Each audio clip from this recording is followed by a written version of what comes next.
जय हिंद मेरे दोस्तों। ये हमारी कक्षा जो है गवर्नर जनरल की श्रृंखला चल रही है, जिसमें आज हमारी ये दूसरी वीडियो है, जिसमें हमें भारत के उन गवर्नर जनरल को पढ़ना है जिन्होंने भारत में महत्वपूर्ण शासन में परिवर्तन के कारण बने।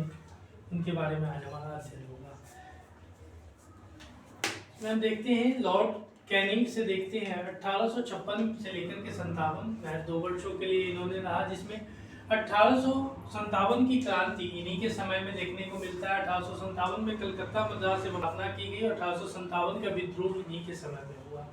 इसके बाद वायसराय जो गवर्नर जनरल का पोस्ट था उसको बदल करके वायसराय में कर दिया गया, जिसमें हम देखते हैं 1858 से लेकर के 62 या 1858 के भारत सरकार अधिनियम द्वारा कंपनी के शासन की समाप्ति तथा शासन का प्रत्यक्ष नियंत्रण ब्रिटिश ताज के हाथों में यानी महारानी के हाथों में चला गया और यूरोपीय सेना द्वारा श्वेत विद्रोह 1859 में किया गया।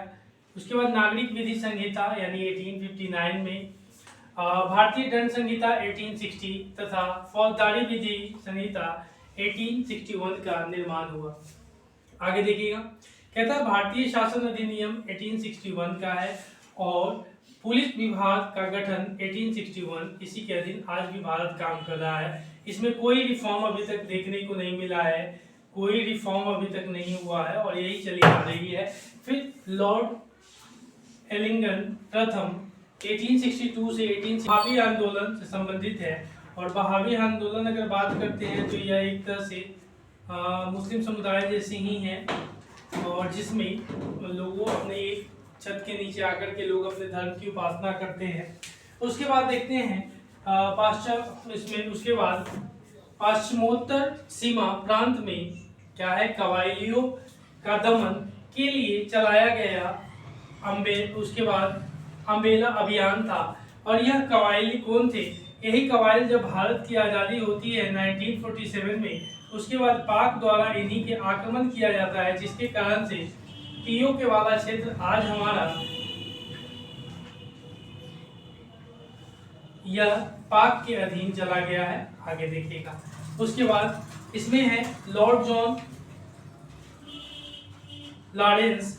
इसमें क्या कहता है 1864 टू 1869, इसमें भूटान युद्ध 1856 में, कलकत्ता बंबई एवं मद्रास में हाई कोर्ट की स्थापना इसी के तहत की गई यानी लॉर्ड जॉन लॉरेंस के समय में। ठीक है, लॉर्ड मेयो 1869 टू 1872, इसमें काठियावाड़ में राजकोट कॉलेज तथा भारतीय युवराजों को राजनीतिक प्रशिक्षण देने के लिए अजमेर में मेयो कॉलेज की स्थापना की गई, अजमेर शरीफ में।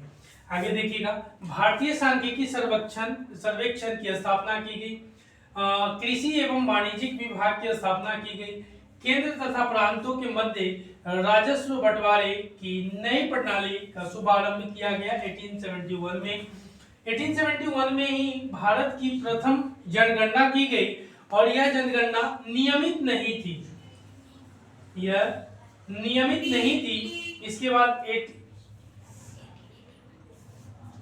1872 में नहीं, यह 1872 में हुई थी और यह जनगणना नियमित नहीं थी और इसके बाद 1881 में यह जनगणना होती है, यह नियमित है जो हर 10 वर्ष पे होती है। आगे देखिएगा, उसके बाद 1871 में भारत की प्रथम जनगणना यानी यहाँ 72 लिखिएगा, यहाँ 72 लिखिएगा। उसके बाद राज्यों में रेलवे व्यवस्था की शुरुआत की गई, यह भी इन्हीं के काल में हुआ राज्यों में। उससे पहले आपने देखा था कि 1853 में जो देखा था हमने, जो रेलवे लाइन को बिछाया गया था मुंबई से थाने में बिछाया गया था, फिर कलकत्ता से लेकर के उधर बिछाया गया था कलकत्ता में। आगे देखिएगा, फिर कहता है राज्यों में रेलवे व्यवस्था का शुभारंभ किया गया। लॉर्ड नॉर्थब्रुक 1872 से 1876 तक, इसमें क्या है, प्रिंस ऑफ वेल्स की भारत यात्रा 1875 में होती है। उसके बाद बड़ौदा का गायकवाड़ पर मुकदमा होता है और पंजाब में कुआं आंदोलन होता है। ठीक है, इसके बाद लॉर्ड लिटन के समय में चलते हैं, देखते हैं लॉर्ड लिटन के बारे में। तो 1876 से 1880 तक इनका पीरियड रहा और 1876 टू 78 में भयंकर दुर्भिक्ष जिसमें मद्रास, बंबई, मैसूर, हैदराबाद, मध्य भारत के कई हिस्सों तथा पंजाब पूरी तरह प्रभावित हुए और रिचर्ड स्टूची की अध्यक्षता में अकाल आयोग का गठन 1878 में किया गया। आगे देखिएगा। उसके बाद राजकीय उपाधि अधिनियम 1876, ब्रिटेन की महारानी विक्टोरिया ने कैसरे हिंद की उपाधि धारण की इसी 1876 में, और ये गवर्नर उस समय यही थे लॉर्ड लिटन। और उसके बाद देखते हैं कि उसके बाद है आर्म्स एक्ट 1878 में लाया गया। द्वितीय अफगान युद्ध यह 1878 टू 80 हुआ, और लॉर्ड रिपन 1882 1884। देखते हैं इसमें लॉर्ड रिपन के काल में क्या क्या हुआ। अफगानिस्तान से संधि 1881 में, और सेकेंड जो जनगणना सेंसस होती है इसी समय हुई, और यह नियमित सेंसस इसी समय देखने को मिली, यही रिपन के काल में। ठीक है। उसके बाद मैसूर के शासक को गद्दी की वापसी, यानी 1881 में इसको गद्दी वापस मिल गई। उसके बाद श्रमिकों की दिशा में सुधार के लिए प्रथम कारखाना अधिनियम पारित किया गया 1881 में, और उसके बाद वर्नाकुलर प्रेस एक्ट की समाप्ति कर दी गई 1882 में, और वित्तीय विकेंद्रीकरण की नीति का नियमितीकरण हो गया। उसके बाद स्थानीय स्वशासन संबंधी सरकारी प्रस्ताव 1882 में, और सर विलियम हंटर की अध्यक्षता में शिक्षा आयोग की नियुक्ति।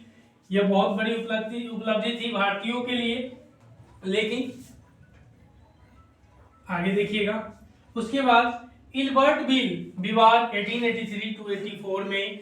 उसी के बाद आता है लॉर्ड डफरिन आते हैं, जो 1884 से 1888 तक इनका काल रहता है। तृतीय बर्मा युद्ध 1885 टू 1886, और भारतीय राष्ट्रीय कांग्रेस की स्थापना इन्हीं के समय में, लॉर्ड डफरिन के समय में होती है। और यह आप देखते हैं कि 1885 में, जो 1885 दिसंबर महीना 1885 में जो कांग्रेस की स्थापना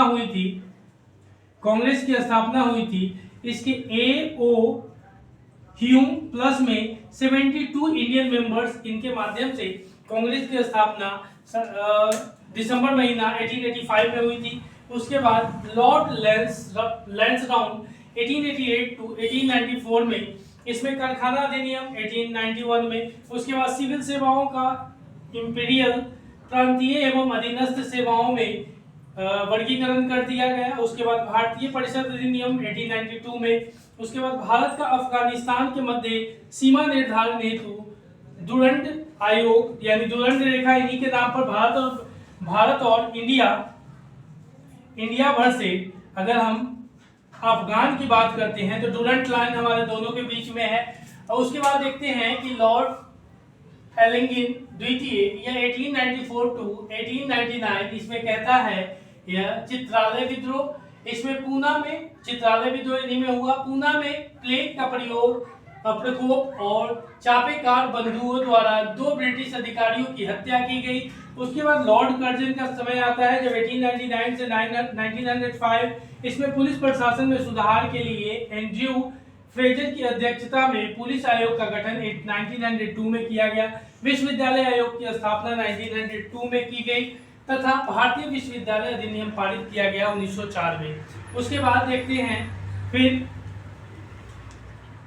उद्योग एवं वाणिज्यिक विभाग की स्थापना की गई। उद्योग के लिए कलकत्ता कॉर्पोरेशन एक्ट 1899 में लाया गया। प्राचीन स्मारक संरक्षण के लिए अधिनियम बनाकर के उन्हें संरक्षित 1904 में किया गया। बंगाल का विभाजन 1905 में किया गया, और बंगाल से यह दिल्ली के लिए प्रशासन चलाने के लिए, उनका कहना था कि प्रशासन चलाने के लिए हम अपनी जो प्रशासन की व्यवस्था है वह दिल्ली हस्तांतरित कर रहे हैं। फिर कृषि बैंक की स्थापना की गई इन्हीं के काल में, लॉर्ड कर्जन। उसके बाद पूसा में कृषि अनुसंधान केंद्र की स्थापना की गई, यह पूसा बिहार में पड़ता है। फिर रेलवे बोर्ड की स्थापना 1905 में ही की गई। कर्जन किचनर विवाद इसी समय हुआ। तिब्बत में यंग हस्बैंड मिशन 1904 में स्थापित की गई। उसके बाद लॉर्ड मिंटो द्वितीय 1905 से 1910, इनका शासनकाल में देखते हैं बंग भंग विरोधी आंदोलन एवं स्वदेशी आंदोलन को दबाने का प्रयास किया गया।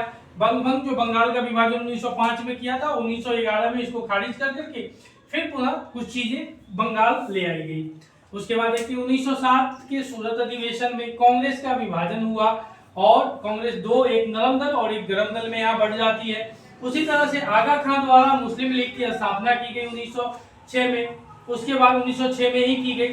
लॉर्ड हार्डिंग द्वितीय 1910 से लेकर 1916 और लॉर्ड हार्डिंग में देखते हैं कि 1911 में बंगाल प्रेसिडेंसी की स्थापना बंबई एवं मद्रास प्रेसिडेंसियों की तरह की गई। भारत की राजधानी कलकत्ता से दिल्ली स्थानांतरित कर दी गई 1911 में।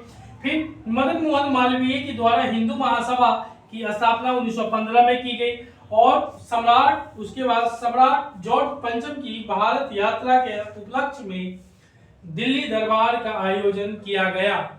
ठीक है, तो यह इनके शासनकाल में हुए और इससे संबंधित हमारा एक और वीडियो होगा जो गवर्नर जनरल से संबंधित है। उसके बाद और हम चलेंगे कि भारत में किन किन, और जैसे नेपाल को, म्यांमार को, श्रीलंका को, इन सबको कब यह अंग्रेजों द्वारा संधि की गई उसके बारे में हमारा अध्ययन होगा। फिलहाल तब तक के लिए जय भारत, जय हिंद।